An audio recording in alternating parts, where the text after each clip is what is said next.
Assalamualaikum warahmatullahi wabarakatuh. Hello everyone. In this video presentation, I will explain a matter about feminism theory. But before I start, let me introduce myself. My name is Vika Amanda Fariskanoti. You can call me Vika. I'm from English Literature 1, Islamic Sultan Agung University, Semarang. Okay, and then to read, let's start my presentation. Start with definition of feminism theory. The term feminism etymologically derived from the Latin femina, which means female. The word was then used by various languages in the world. In French, the word femme is used to refer to woman. Jadi, feminisme ini berasal dari bahasa Latin yaitu femina yang berarti perempuan. Sebenarnya untuk mendeskripsikan sebuah feminisme ini agak sulit karena feminisme tidak mempunyai arti yang pasti sebagai sebuah definisi. Namun, saya mengambil secara garis besar dari KBBI, yaitu a woman's movement that demands complete equal right between women and men.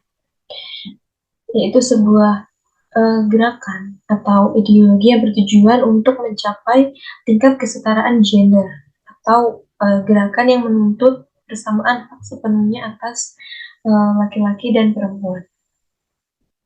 Kemudian next ada history of feminism. History of feminism memiliki 3 gelombang, yaitu gelombang yang pertama appeared from the 19th century to the early 20th century. This way of focusing on legal inequality, particularly with regard to issues of women's suffrage, women's education right, good working condition, and eliminating gender double standard. Gelombang ini munculnya pada abad ke-19 hingga awal abad ke-20. Gelombang ini lebih fokus pada ketidaksetaraan hukum, khususnya pada hak pilih seorang perempuan. Lalu pada gelombang satu ini muncul tokoh feminis wanita yang bernama Mary Wollstonecraft. Dia menulis sebuah karya yang berjudul The Vindication of the Right Woman. Dia menyuarakan hak-hak pendidikan bagi perempuan yang pada saat itu perempuan tidak memperoleh pendidikan seperti lelaki. Lalu dia juga berharap dengan pendidikan perempuan dapat mengembangkan inteligensinya dan menjadi sosok yang lebih mandiri dan finansial. Gelombang ini kemudian mendapat kritik dari kaum patriarki. Kaum patriarki ini beranggapan bahwa untuk mencapai tujuan yang dicapai, perempuan tetap membutuhkan atau mengandalkan seorang lelaki. Next is second wave. It starts in the 1960s, and the second wave of movements focused on fighting for women's rights, which had not been achieved in the first wave. Jadi gelombang kedua ini memperjuangkan hak-hak perempuan yang tidak tercapai pada gelombang pertama, yang dimulai pada abad ke-19. Nah, gelombang ini menuntut ketidakadilan perempuan dan laki-laki di mata hukum. Lalu peran dalam keluarga, lingkungan kerja, dan seksualitas perempuan. Namun pada gelombang kedua ini dinilai karena hanya memperjuangkan hak-hak wanita yang berkulit putih saja, sehingga mendapat kritik oleh perempuan yang berkulit hitam. Nah, pada akhir 1980, feminisme memasuki gelombang ketiga. Yang the third wave includes four streams of feminism, namely postmodern, multicultural, global, and ecofeminism.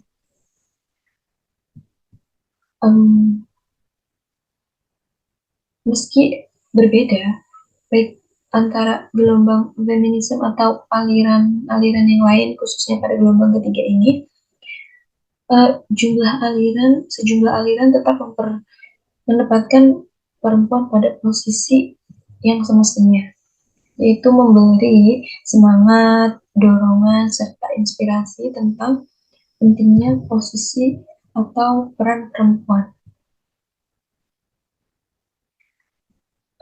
Kemudian next ada tokoh-tokoh di dalam feminism theory. Yang pertama ada Mary Wollstonecraft, kemudian Raden Ajeng Kartini, Betty Friedan, Simone de Beauvoir, and Malala Yousafzai. Mereka ini adalah tokoh-tokoh yang dibilang cukup penting dalam teori feminisme ini. Kemudian scholarship of feminism atau aliran-aliran yang berada di feminisme ini. Yang pertama adalah liberal feminism.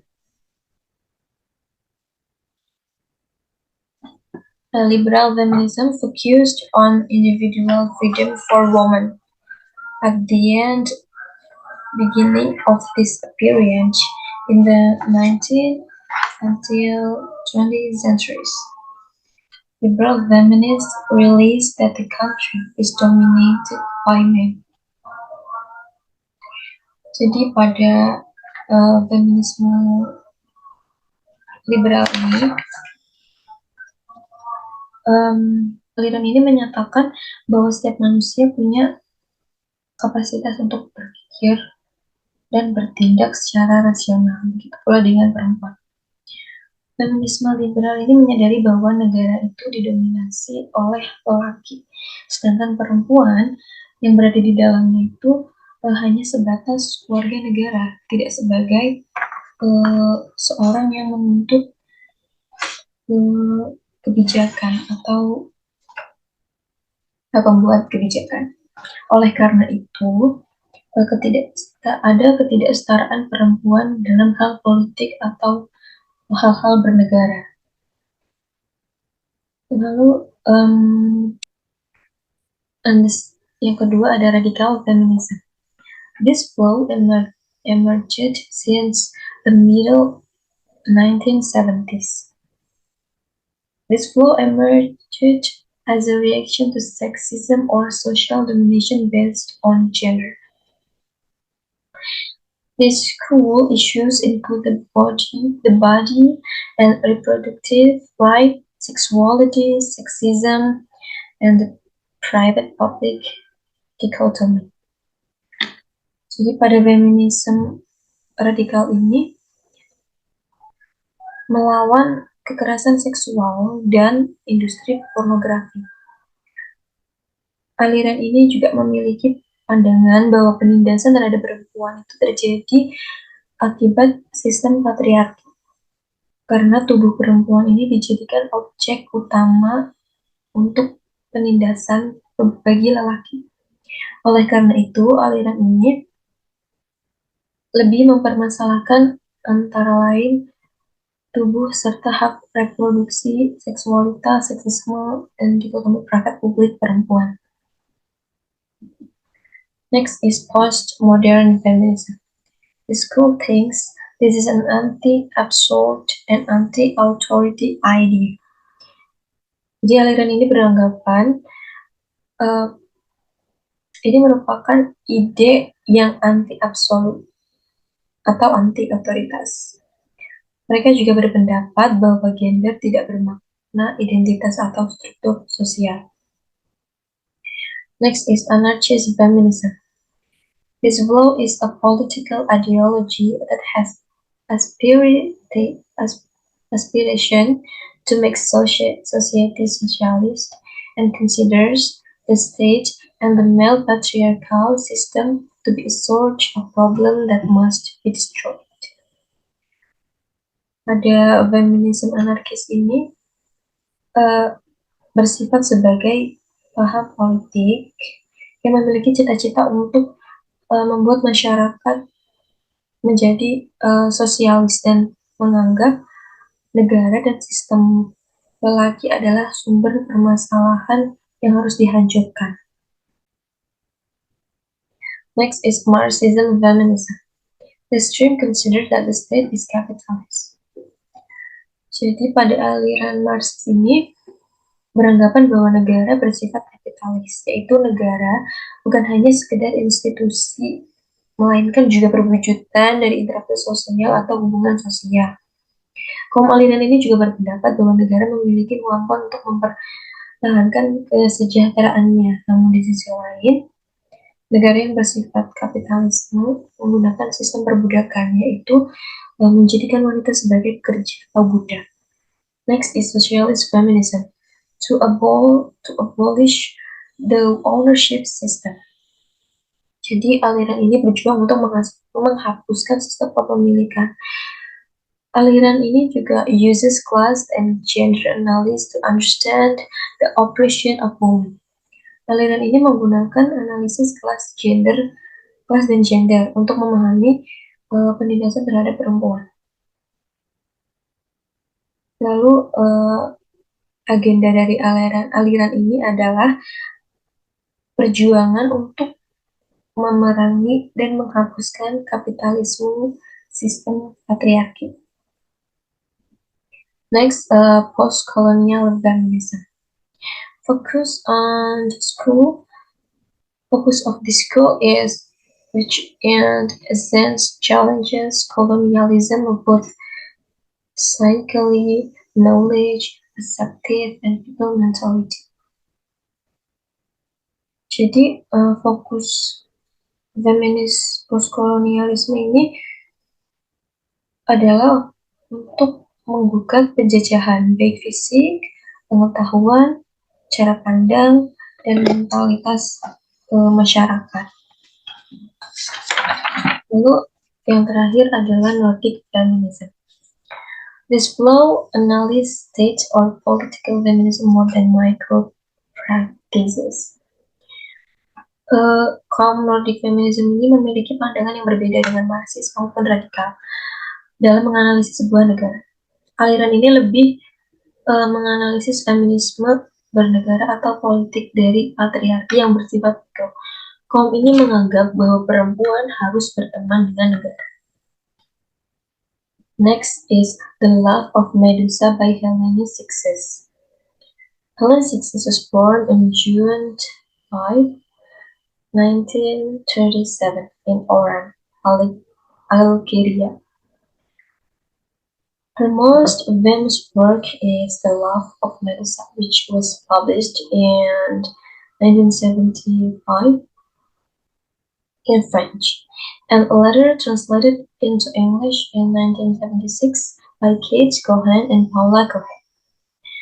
Helene sendiri ini lahir pada 5 Juni 1937 di Oran, Algeria.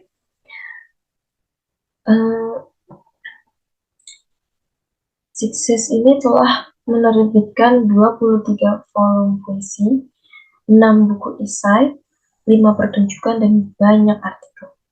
Namun karyanya yang terkenal yaitu The Love of Medusa ini, yang diterbitkan pada 1975 dalam bahasa Prancis dan kemudian diterjemahkan ke dalam bahasa Inggris pada tahun 1976 oleh Kate Cohen dan Paula Cohen.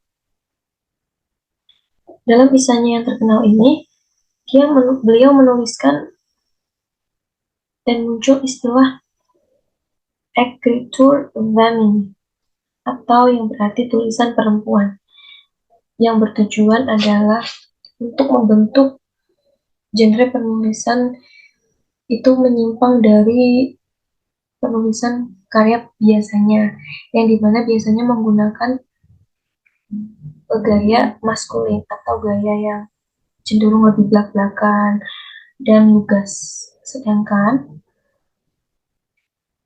yang gaya feminisme yang dikenalkan Sixties ini dalam bahasa Isanya menggunakan bahasa yang penuh perasaan dan puitis.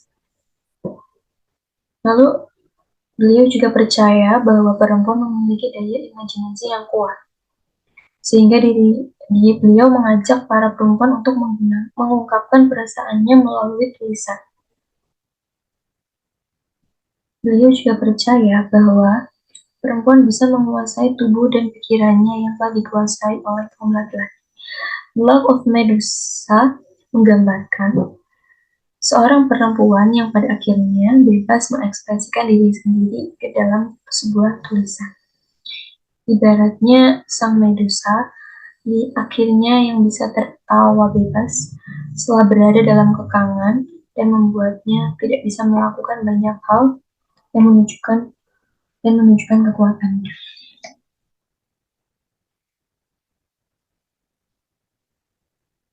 Lalu next is Feminism by Simone de Beauvoir. Simone de Beauvoir was born in Paris to middle-class parents. Beauvoir is a prolific writer in several genres: essay, novel, drama, short story, philosophy, political theory, and sociology. Beauvoir's main study or work is The Second Sex in 1949, and her novel La Belle Lampeau. She characterized women whose depend on men as crippled their ability to create positive identities and build autonomous lives. Jadi Beauvoir ini lahir di Paris dan beliau ini dari orang tua kelas menengah. Beliau adalah seorang penulis yang produktif dalam beberapa genre: esai, novel, drama, short story, filosofi, atau teori politik, dan sosiologi. Yang mencakup topik mulai dari jenis kelamin, ras, kesendirian, kesepian, usia, perang, kekerasan, balas dendam, dan tanggung jawab etis penulis. Kajian atau karyanya yang terkenal adalah The Second Sex, yang dikatakan sebagai kajian sosio-filosofis menyeluruh pertama tentang status perempuan dalam masyarakat. Dalam karya ini, beliau menerapkan banyak teori yang dikemukakan dalam The Second Sex pada pengalaman pribadinya, yaitu kesadaran bahwa mitos masa kecilnya tidak berlaku pada kehidupan dewasa yang sedang terjadi. Nah, di dalam karya fiksinya, beliau sering menggambarkan wanita yang selalu bergantung pada laki-laki dalam kehidupan mereka untuk kebahagiaan ataupun untuk kekecewaan. Lalu di dalam novelnya yang berjudul La Belle Lampeau atau The Woman Destroyed, dia menjadikan perempuan yang ketergantungannya pada laki-laki telah melumpuhkan kemampuan mereka untuk menciptakan identitas positif dan membangun kehidupan yang lebih otonom. So, that's my presentation. Sekian presentasi dari saya. Mohon maaf bila ada kesalahan kata. Wassalamualaikum warahmatullahi wabarakatuh. Thank you.